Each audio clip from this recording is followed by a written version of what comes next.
has the mic? Actually,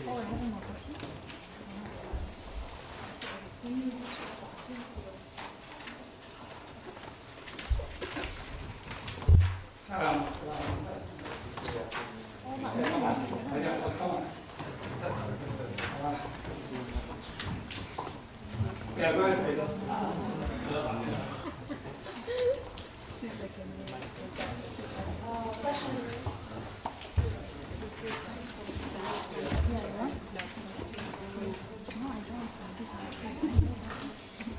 Religion and the pillars of moral impunity. Question to you, Professor.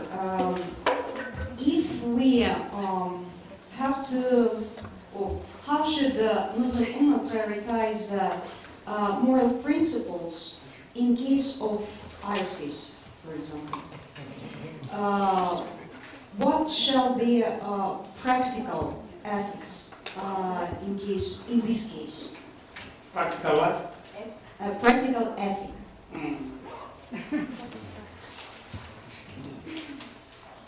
Look, I'm not a European citizen. If these guys capture me,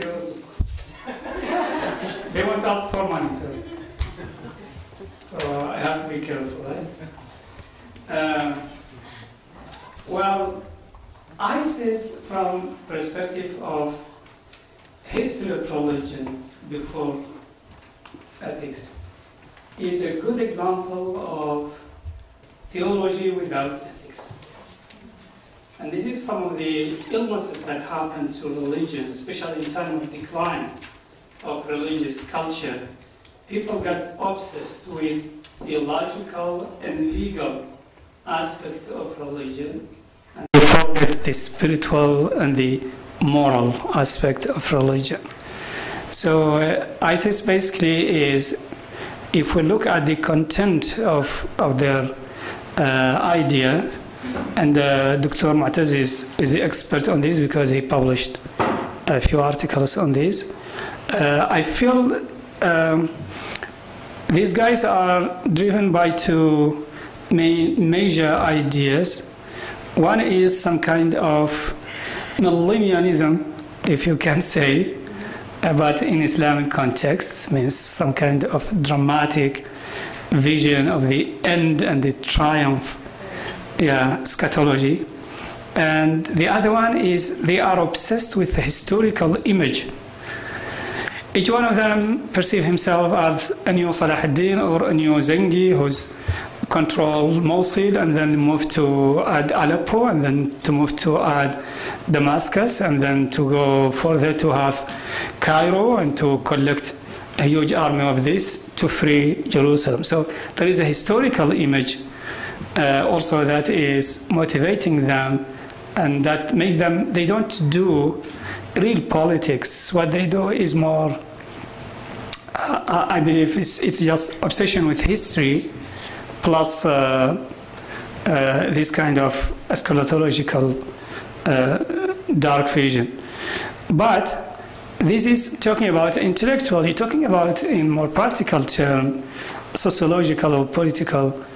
ISIS is the bitter fruit of what happened in Iraq and in Syria. And if you expose any human society to that level of suffering and savagery that happened in Iraq after American occupation 2003, and in Syria at the hand of the criminal Assad regime, you can expect all kind of phenomena to come out as a fruit. This is not a justification, but it's an explanation. And if we don't explain this kind of phenomenon objectively, we cannot face them. Finally, I think ISIS also is some kind of response to vacuum in the region, a vacuum of leadership, whether leadership on the level of countries, so you don't have responsible leaders who will take care of their people and who will help other people who share with them both religion and ethnicity and geography and history and everything. So this vacuum of leadership also, there is no vacuum in this world. Whenever there is vacuum, it will be filled by someone. So if wise leadership is not there, unwise leadership will take the flag. And that's what we have in the case of ISIS. Allahu alam. Thank you.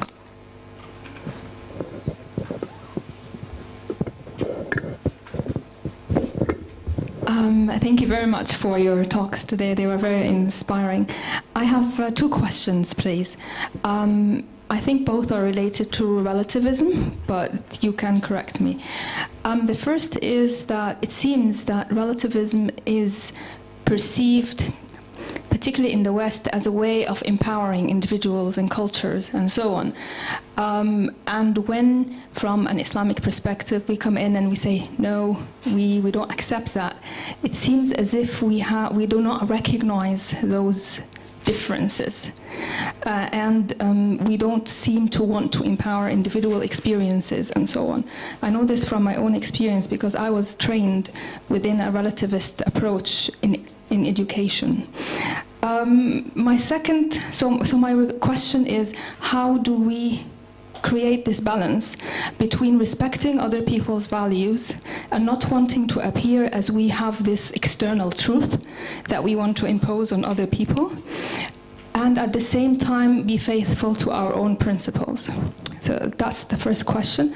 The second question is related, and it might have to do with social ethics as well.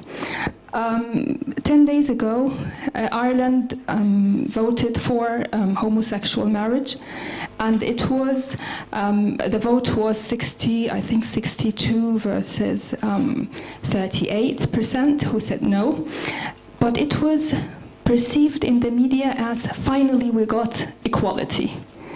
And those who voted no were voting against equality and that they were discriminating against them. So if you ask a Muslim, what would you have voted?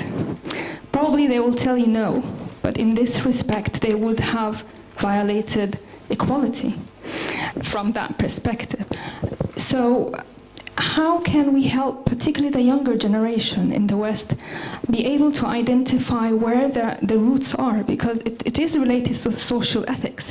If a whole society or the majority of the society sees gay marriage as equality, and you come in and you say, no, it's not equality, but at the same time you say, like, I'm for human rights and maqasid al-sharia and all that, then there is some kind of discrepancy. Sorry? The participation. The percentage of participation. I'm not sure, but it was really a big issue. Yeah. Sorry, what's the second question based on what happened in Ireland? The second question is that there are certain prevailing definitions of principles, of something like equality, that as Muslims we wouldn't see as equality. But when it is prevailing in a certain society and we live within that society, we have to find a way to address this. Yeah, these are very challenging questions. Thank you, Mariam, for that. If somebody asks you, would you vote for equality? Would you vote yes for a gay marriage because they see gay marriage as equality? You probably say, no, I wouldn't vote yes, which means that you're voting against equality. So well, I can vote for equality as an abstract principle, but doesn't mean that I believe that gay marriage is equality. So it's about definition of principles. It's a matter of how to address prevailing discourses. Those are narratives within the society. Yes. Well, these are very deep questions, and I think the two questions are connected. So if we look at relativism as empowering the individual, this is something that no doubt Muslim majority countries need some sense of empowering the individual, but relativism in this sense, I think it's not completely new in Islamic culture, because when you have this principle that من اجتهد فأصاب فله أجران ومن اجتهد فأخطأ فله أجر, it's some sort of acceptance of relativism, at least in details of understanding details, not the major principles that But I believe, yes, relativism. Every moral doctrine has its positive and negative aspect, and one of the positive aspects of relativism is this intellectual humbleness, empowering the individual, even empowering the small community within a larger community, so the majority won't impose its norms on a minority, for example. But the major negative aspect of relativism is that you don't have any absolute principle anymore. And that's why we come to redefining everything until we end with this, what happened in Ireland, for example. By the way, talking about, legitimizing gay marriage in Ireland, yesterday there was an article also in New York Times titled "Prospects for Polygamy," and it's talking about more Americans today are supporting polygamy, according to statistics recently, from 7% to 16%. And the writer said, "I'm sure that in 2040 polygamy will be legal in the US, because based on redefining everything, it will lead to something that was completely alien for Western culture, including polygamy, and therefore it's coming." So, but in general, I think we can believe in principle we can agree with others in principle without agreeing with them on the definition of those principles. And what we need to do is just, these narratives need to be countered by counter narratives, not against the equality, but about definition of equality in this sense. People can agree on many principles, but disagree on the definition of those principles. And this, of course, will go back to their worldview, their religious background, many other factors. We have our own worldview, we have our religious background, so we have our narrative and our definition of this. We don't have to deny the principle, and at the same time, we don't have to accept redefining it in a way that is against our principles, other principles. Allahu Alam. Thanks. Assalamu alaikum wa rahmatullahi wa barakatuh. I'm sorry to speak without any permission from you, without even a question or have been raised, but I have pending questions from the last session. You are a speaker. You are a speaker. Go ahead. Yes. You are a speaker. Yes, I will come to address this question also, in addition to what Brother Dr. Shinqiti have said.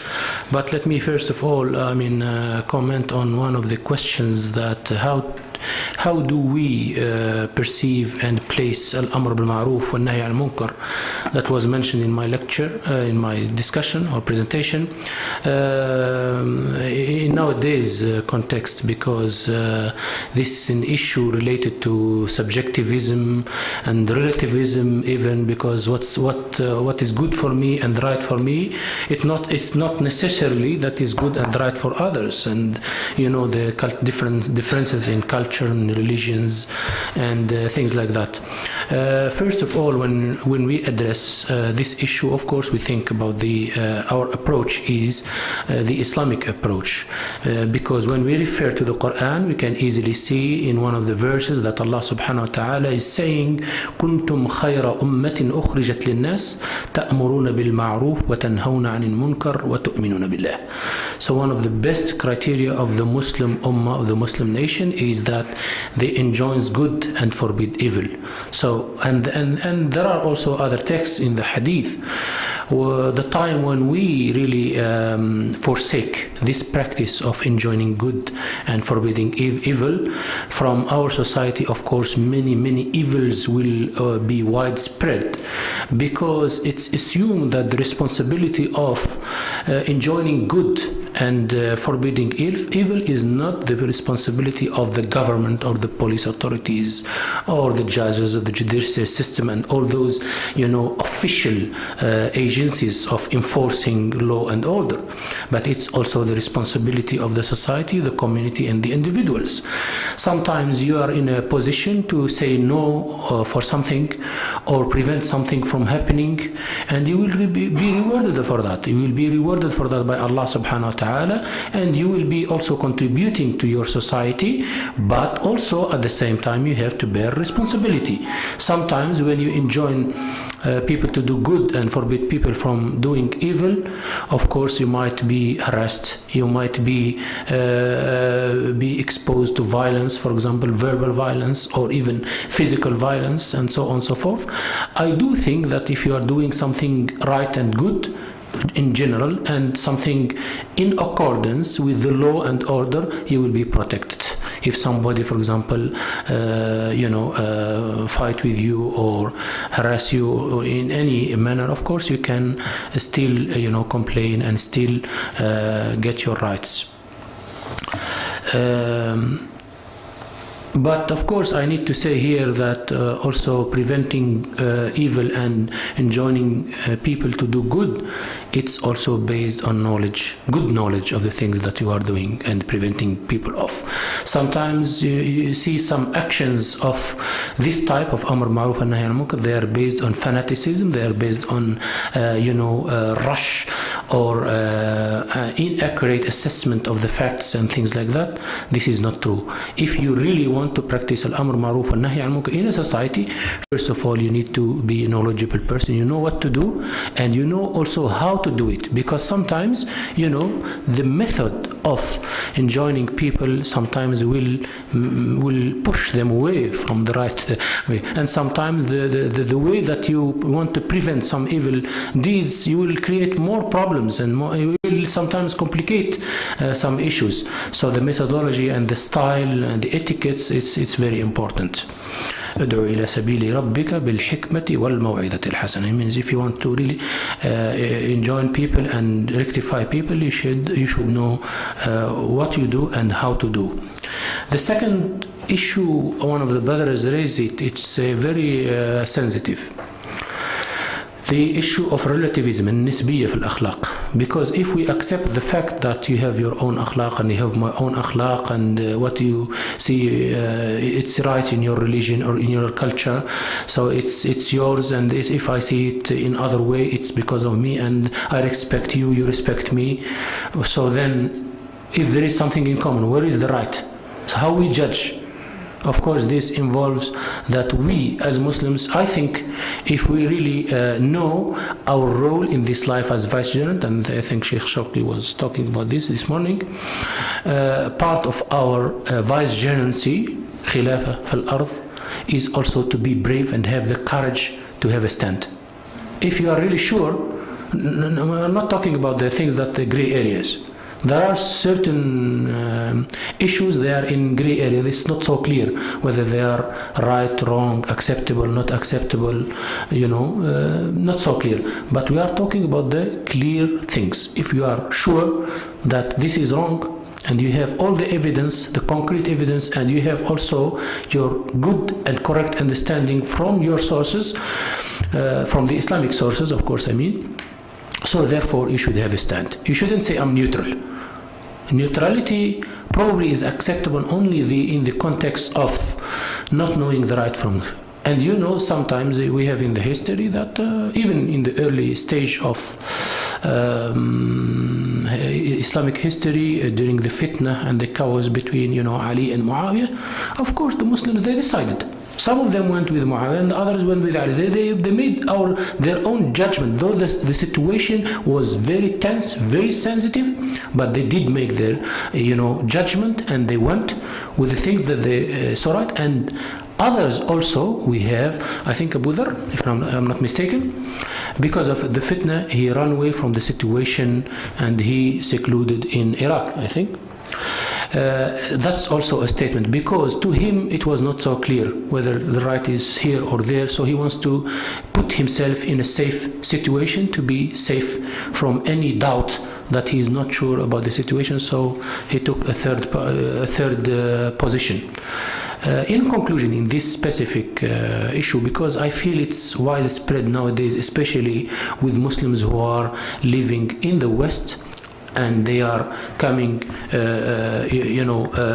living with non-Muslims, and there are lots of issues, especially political issues, religious issues, including the gay marriage issue. So whether they are here or here, I mean, if we have the right knowledge and we live in Islam as a whole system, I think it's not so difficult to have a stand, to be clear in what you believe. But what you need is also to be confident, and also to know how to communicate your belief, or the perceptions that you have, or the things that you are convinced of, to others. Because sometimes, many Muslims, they fail, unfortunately, to communicate their belief and their opinion to others. So the method is very important. Lastly, with the issue of homosexuality and people, what they think, whether it's equality or not. Of course, Dr. Shinqiti, he addressed this issue, but I would like to also come in, though inshallah on Friday also I'm going to talk on this, about this issue. But one point that is very important for us, at least as a Muslim, that there is a big difference between an Islamic lifestyle where you accept Islam as a whole system of life, and therefore part of it is the family, because marriage is for what? Finally, is to establish a family. That's the first step, to establish a family. So Islam has a whole philosophy of how you establish the family, what are the objectives of the family, and how you do it, what is the wrong things, what is the right things, if there is any issue arising later on, for example hatred, or for example violence, how you sort it out, how you resolve it, and so on and so forth. So the issue of marriage, those who are living in, of course, non-Muslim context, of course they find themselves in a situation whether to participate or not. I do think that Muslims in the West must participate. This is my own assessment. They have to say, they have to have a word in what's going on, and that's, we can call it political participation, enjoying, the requirement of your citizenship of that country, and so you should have a voice. Why? Because if you don't have a voice, others will have a voice, and things will be applied on everyone. So if I remember in New Zealand a long time ago, they voted for this also, and the vote that made the distinction was a Muslim, the only Muslim in the parliament at that time, representing Muslims with the Labour Party. He didn't vote, and therefore the what they call it, majority. No, the act was passed because of he didn't vote. If he voted no, the act will collapse for sure. So even if Dr. Shinqiti will elaborate further in this, if you don't vote and others vote, which means, of course, number one, if they succeed, it will be applied on everyone. And number two, if you behave in such, you didn't also enjoin ma'ruf and good, because sometimes you are withdrawing from a position to say no, and to alert and to voice up, and therefore it's your responsibility if the others succeed. Another aspect of it, of the issue, is that it's not equality. Because when we talk about equality, to some narrow understanding of equality, gender equality is overall equality in everything.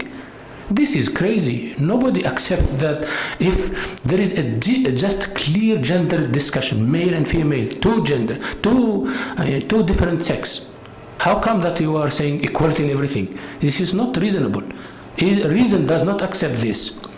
If you say, for example, when you look to the reality, whether in the past or in the present and even in the future, there will still be roles, different roles, for women, for men. in society. Sometimes you see the different roles, how they overlap and whether they complete each other or they replace each other. What we have seen by practice, the time when there is injustice or inequality, there will be a problem. And when we treat this issue of quality, sometimes people will point the finger, as you said. For example, if you vote for, let's say, homosexuality and gay marriage, you are good, you are liberal, you are democratic, you are whatever. But if you vote against that, you are not good, you are with injustice, inequality. But in fact, I mean, first of all, let's put the terms in its proper context and define what is equality and what do we mean by equality. My own, actually, understanding, I don't want to talk about equality, I talk better than justice.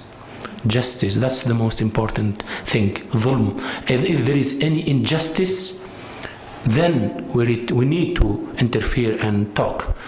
But inequalities, they are sometimes social product. Some classes, some education systems, some political systems, some economic systems, they do create inequalities purposely. Allahu Akbar.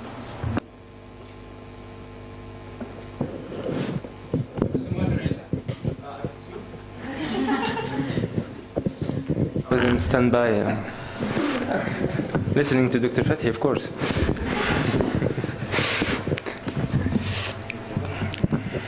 Thanks.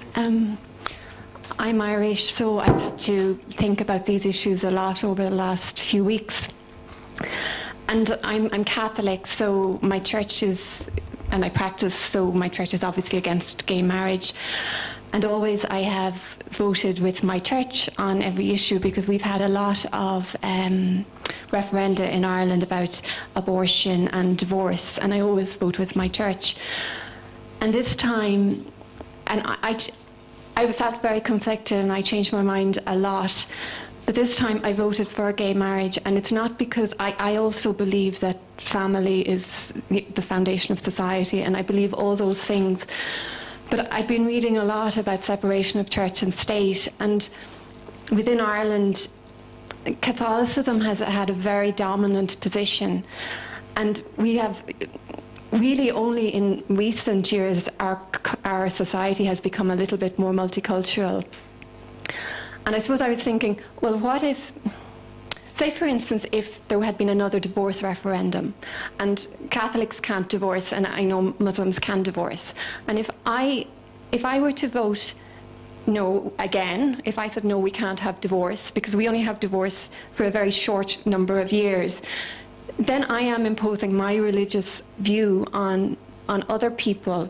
So I know what you're saying, but it is quite a difficult issue, and I know the bishop in my diocese, so my spiritual leader, you know, he would obviously have been in favour of a no vote, but he did say you need to think, you need to follow your conscience, and I think it's very, very complicated, this issue. And I know within the debate there was people did act out of emotion because there was a lot of stories where, you know, where people had suffered a lot because Ireland in the past would have been quite a homophobic society, and there was a lot, and I really, because I suppose I am from a religious background, I very much resent when people are accused of being homophobic because they want to vote no. I think it's very important that all sides of the debate are listened to.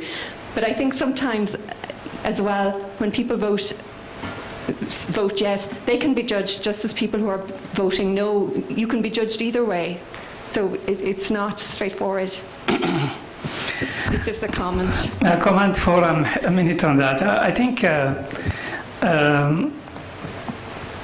absolute relativism is a disaster on a human society. It's not about religious belief only. It's about how a human perceive their own future as a human, even if they don't believe in any religious. So there is no imposing of religious belief on the other side. It's about conflicting views on the nature of a human and the feature of humanity. And number two, I think,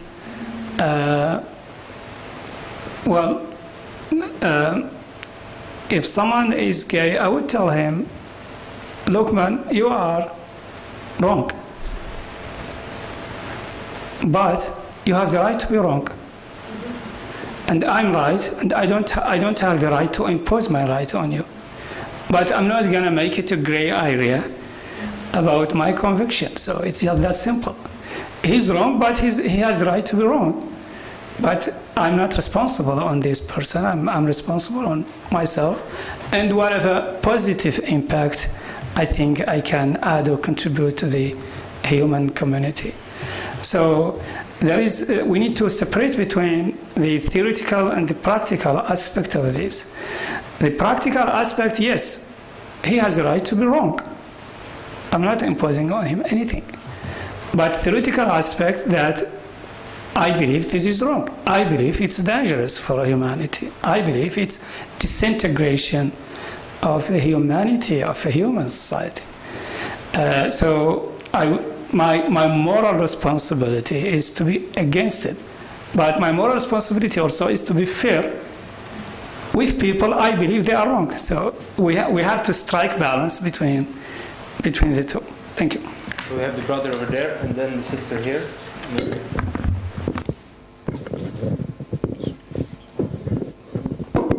All right, I just wanted to add a comment on what you said. I have done a little bit of work on this topic. Being from France, it's a very delicate issue, and what I talk about, rather than saying homosexuality and Islam, I'd rather say value system, right? And my position was that we could not, I mean, it's a delicate topic to talk about, but if we are accused of being homophobic because we don't agree with their truth, then if we reverse the roles, they are Islamophobic because they don't believe in Allah.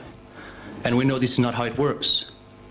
So what I'm saying, just like you said, we agree that their truth is not ours, they can practice it, we respect their right to practice it, but we don't accept it for ourselves.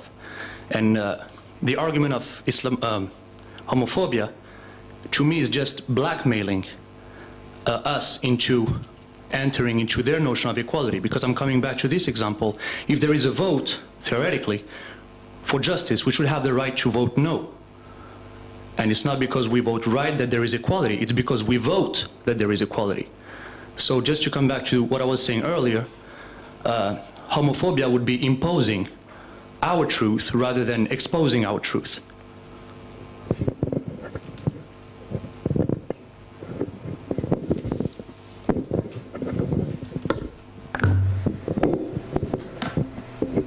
Okay, so maybe this is a bit controversial, but I'm wondering if we aren't imposing on other people's rights, but when we're voting no, imposing on that right?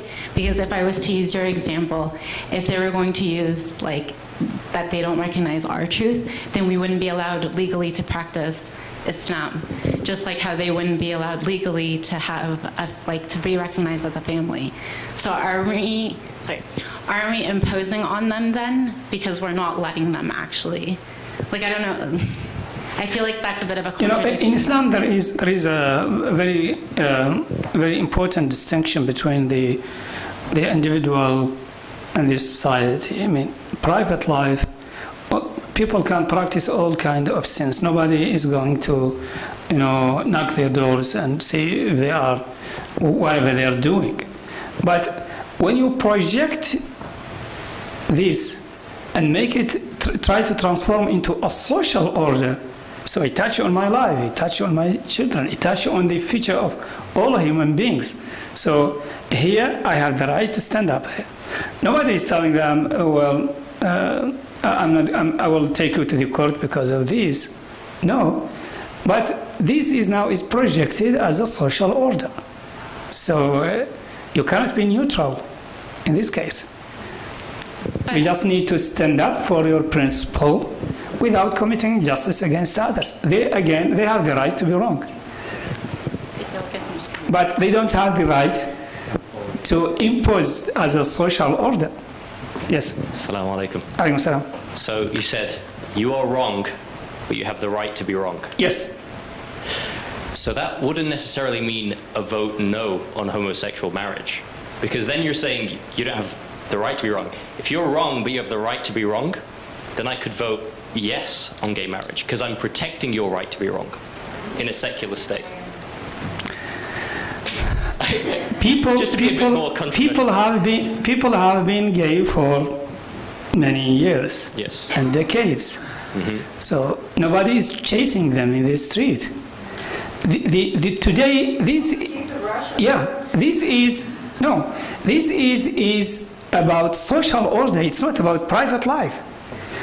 If we separate between private life and social order, then we can come to we define, I think, the problem and debate the problem as what is the social order of our community. So we have still still 20 minutes to talk about homosexuality and other stuff. Thanks, of course. If you allow me just to have, because the brother here raised a very important issue when he talked about the value system. Yes, the value system is very important because we see the values, the ideals that we have about halal and haram, good and bad in every sphere of life. They constitute altogether, for example, the Islamic value system, and it is rooted in the, of course, the Quran, Sunnah, and the Islamic tradition. But my point, which I would like to share with you and see whether it is acceptable or not. I think part of our responsibility as Muslims, as we believe that we have many good things to offer to the humanity, and one of them is to give them advice and nasih. I personally do not see any good future for any society that is going in that track, allowing gay marriage and the homosexuality, and will drag on, many issues. This is, we are not approaching it from right or wrong, or respect of religions and human rights. No, I'm looking to it from a perspective that this is a society that is going to the wrong direction. And effectively we can see the heavy social consequences of that direction. The family is being destroyed, the children are no children. Mm-hmm. Yeah. So if there are no children, how come that the nation will survive? After 100 years or 1 century, not have children. Yes. Adopted from where they are? They will not have initially. Yeah. It's nonsense. Yeah, I mean, yes.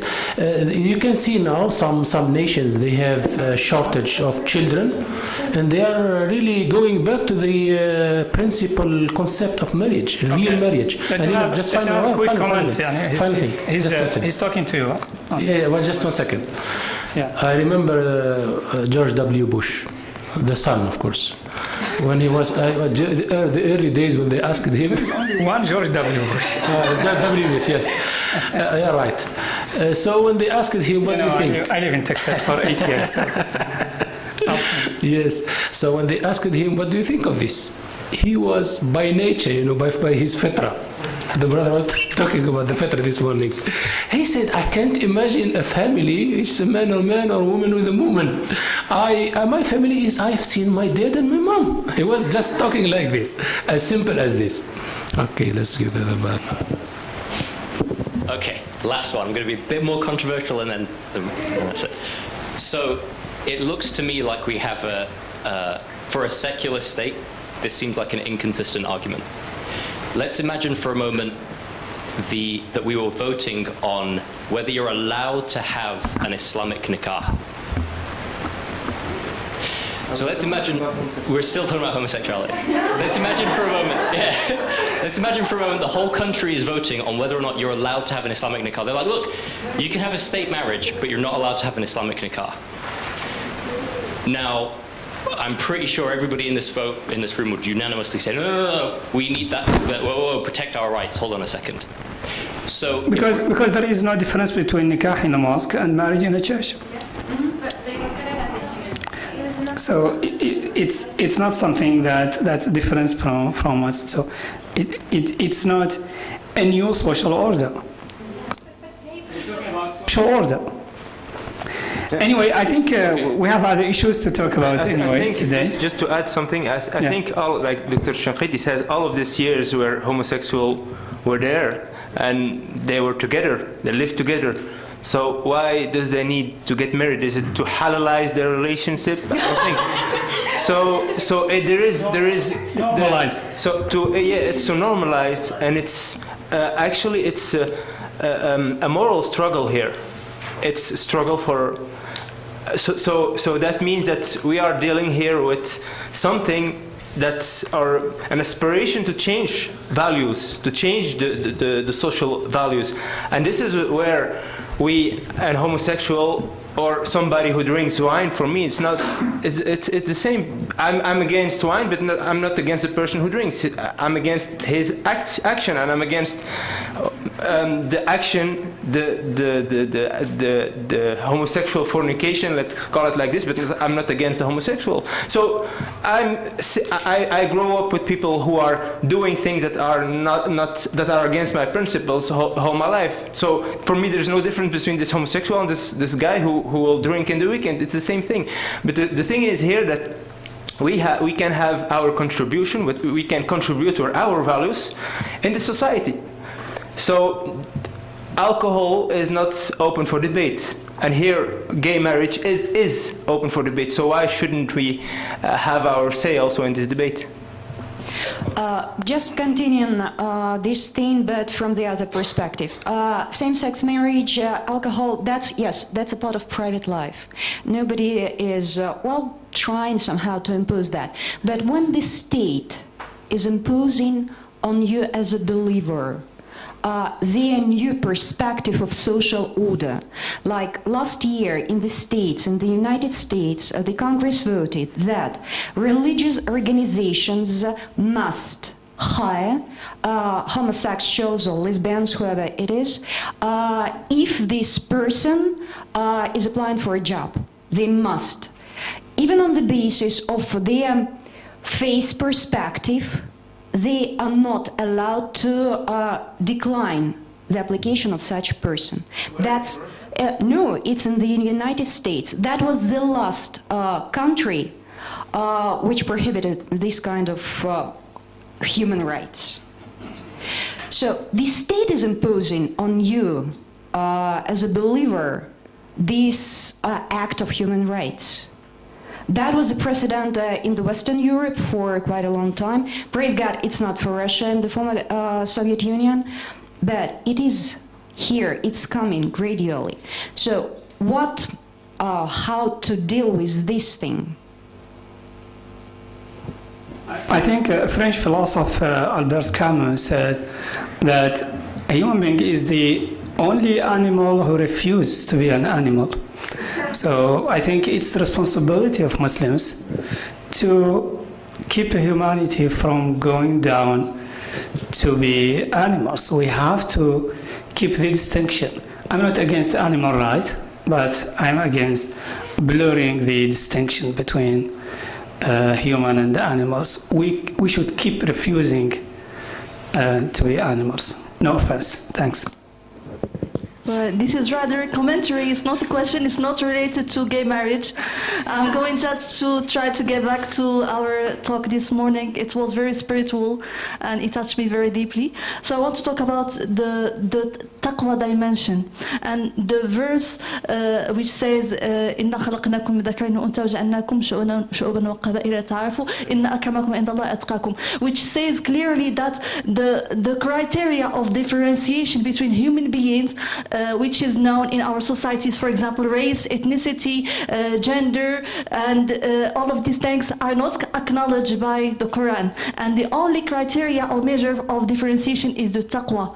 And how this criteria enables individuals' liberation, which implies that we do not anymore abide by the social norms. We are not obliged to be like how the society perceives us, but rather we have to look for our dignity and our being inside the social ethics which have been elaborated on this morning, and how this enables at the same time liberating oneself from the social norms, but also it gives us this power of well, I will just emphasize on something that the verse says, "Inna akramakum," and it is sigat mubalagha, which implies the superiority. If you want to be, on the highest level of humanity, you have to abide by these norms, and you have to be, you have to observe this dimension of taqwa, and how this is. If we apply this in our societies, it will really create a very deep move in how people perceive themselves, but also it would help.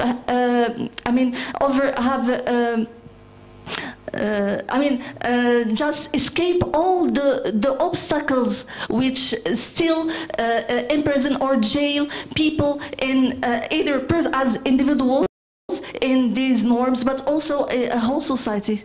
And I just would like you to know, I would like to know what you think about my comment, because it is part of my research. Thank you. It's a good comment, of course. It's good as you are thinking and developing your own understanding, and based on the framework that you are building for yourself, and it's legitimate because it's rooted in Islam, and especially the issue of taqwa is around everything in Islam, in the Islamic practice, and the taqwa, that's really the difference. That's really the way that we can assess everything, because I can here recall one of the Sahaba when he came and asked Umar ibn Khattab radiallahu anhu, he said, what is taqwa? Mat taqwa? And he didn't tell him taqwa is so and so, but he said, هَلَّا سَلَكْتَ طَرِيقًا ذَا شَوْكٍ?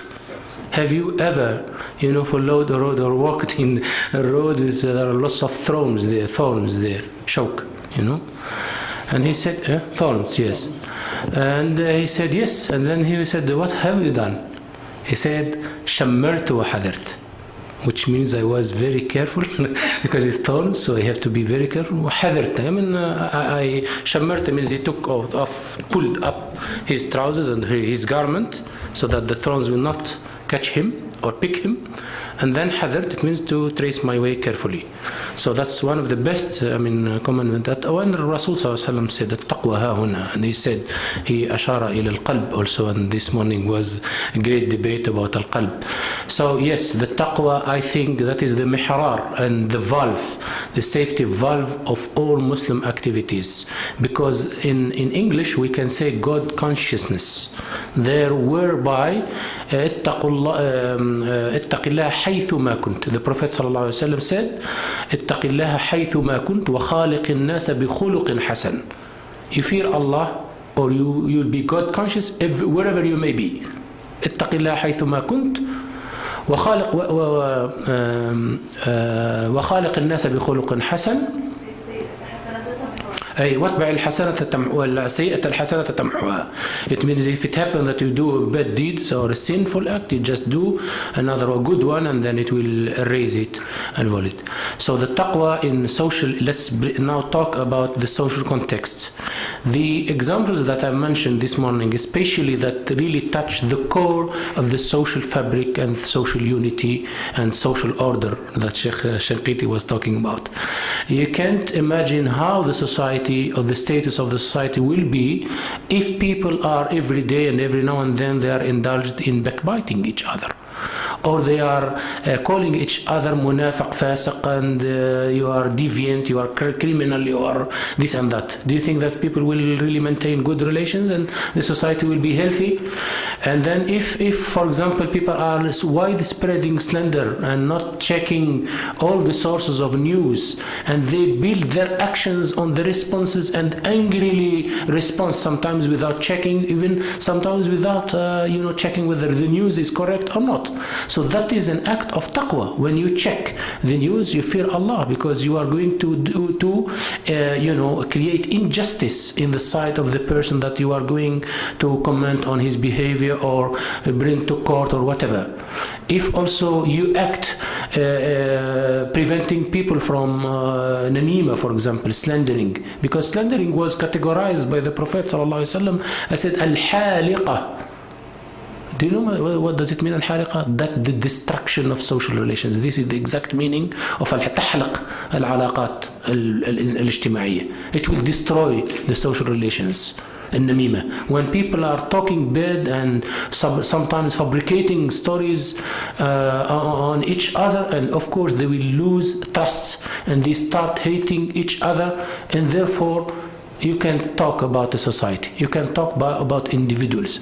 One of the things that I would like to also share with our sister here, when she talked about the crime, drinking, for example, wine or alcoholic drinks, addiction, drug addiction, homosexuality, we talk a lot about these individual freedoms, but in fact when we also talk about society, we should really consider that many of these problems, if we say, though looks like individual problems or individual choice, in fact, if they want to go for example, drink alcoholic drinks or use drugs or traffic in heroin or whatever, of course they are from one aspect we look at it from an individual point of view, as it's his freedom and his choice or her choice, but in fact that choice, in a way or another, for sure, it will affect the society from one aspect or another. Those who are having families, how many divorces in our societies because of gambling, because of the alcoholic? How many violence cases because of alcoholic, for example, addiction to alcoholism? How many cases of children, for example, running away from families because of this? The father and mother, they are addicted and they are not taking care of them, and so on and so forth.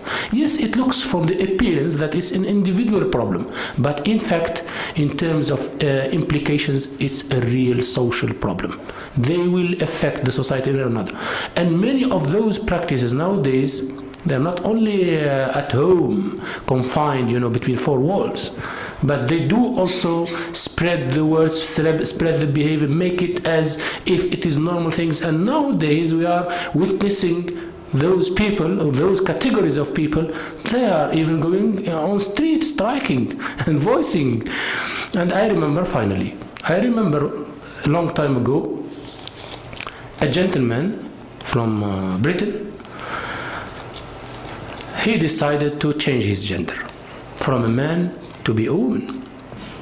And then he faced two things, one physical and one cultural or social behavior, So the physical one, he has done the operation and it's obvious now. So, and of course he started taking some hormones and things so that he will change to be his appearance from a man to a woman. The second challenge, which was difficult and takes time, to change his personality, behavior, mindset, and the way that he talks, and to be like a woman. It took time from him. Okay, successful after how many years? Then he moved to the last stage, that is to change his gender officially in the birth certificate.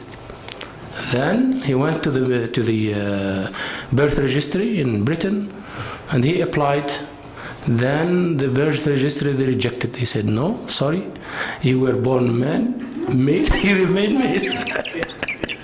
Believe me, I read this in the newspaper, in the British newspaper, a long time ago, about 20 years ago, because this was during the late 70s. He's done this, I think 79 or 78.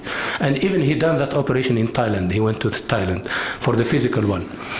Then, of course, when the birth registry refused or rejected his case, so he said, okay, I will appeal this decision to the court. Then the court again confirmed the same decision as the birth registry. You are born a man, you remain a man. So what do you think, what was the solution? He brought the case to human rights organizations to defend him, to be a man. They they I mean, not a woman. Yeah? and they allowed him to do that? Of course, yes, they defended him. They advocated his case. We will take a last question because we have how long?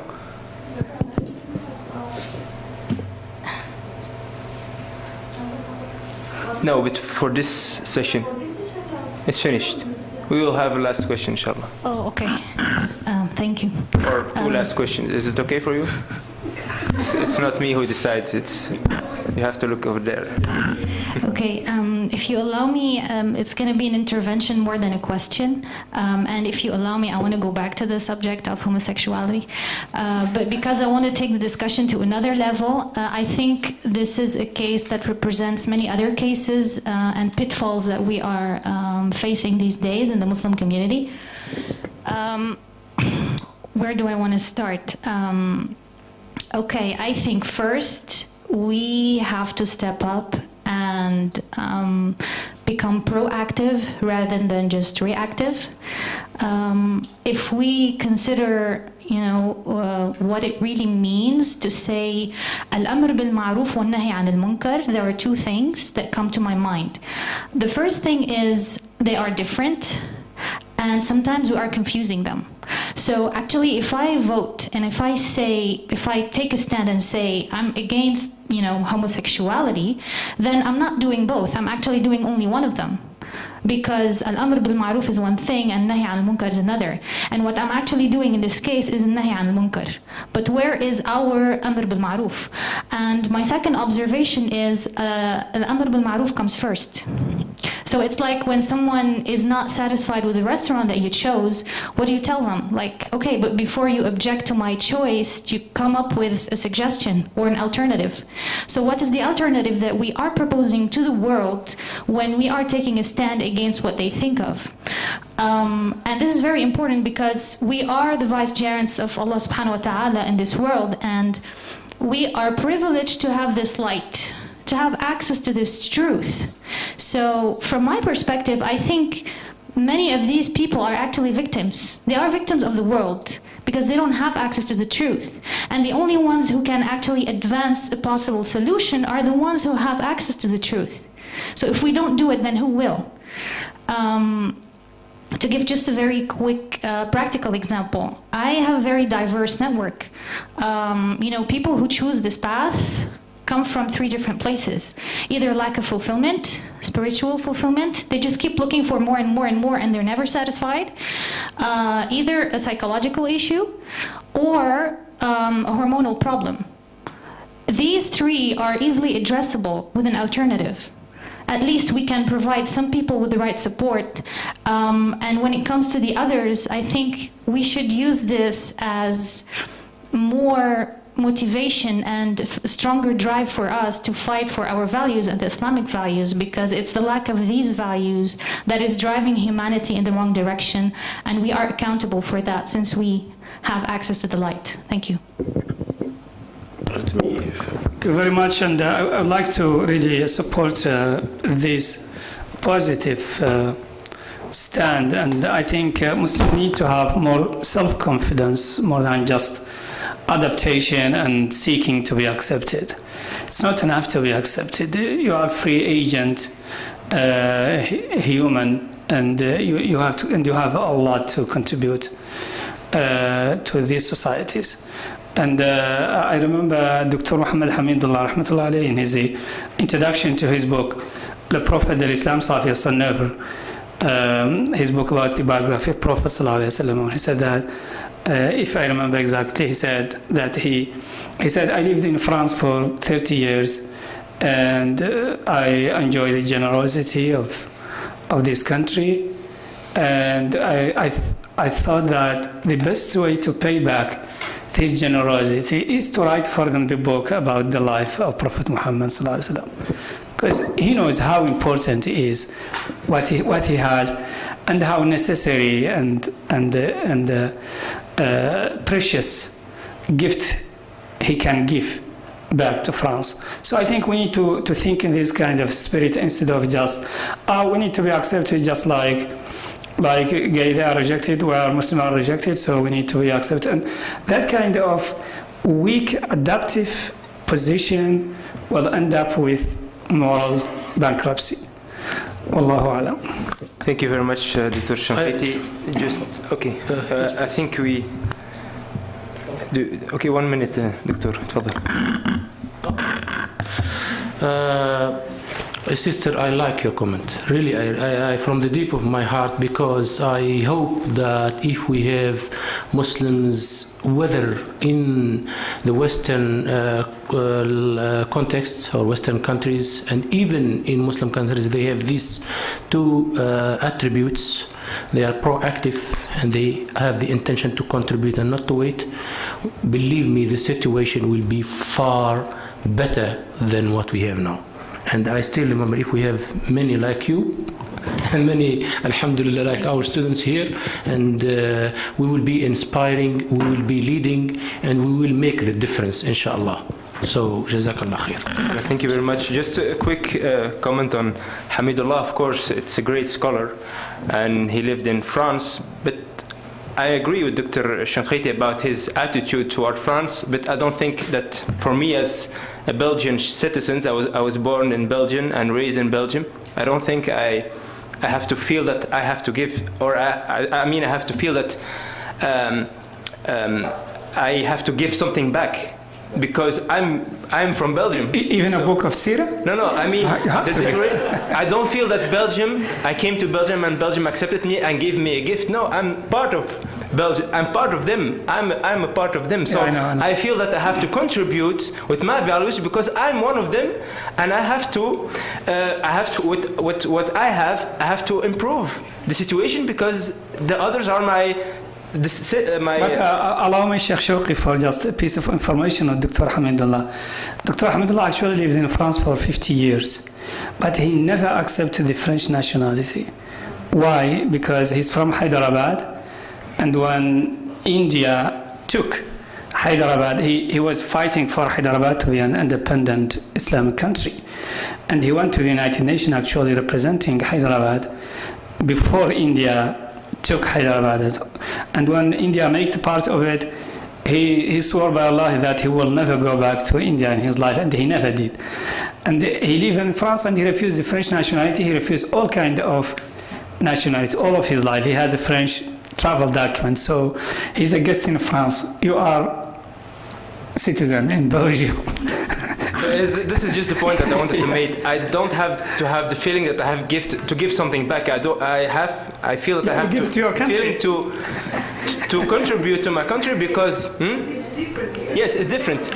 Yes, you cannot compare, because like I said, he was somebody who was accepted by France, and he feels that he has a favor to give back. And this is not, I think, how we should feel as European citizens, but we should feel that as Muslims we have a mission, and we want the good for everybody and for our society. So we are there for the good of our society, and this is our contribution, not with the feeling that on est redevable, we have to give something back.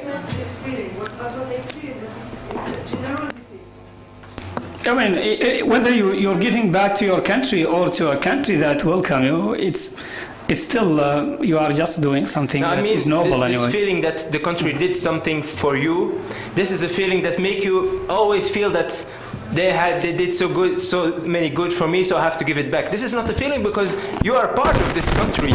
It's not something that they gave and that you have to give back. No, it's something that you are giving because you are a Khalifa on earth, and you are giving anyhow.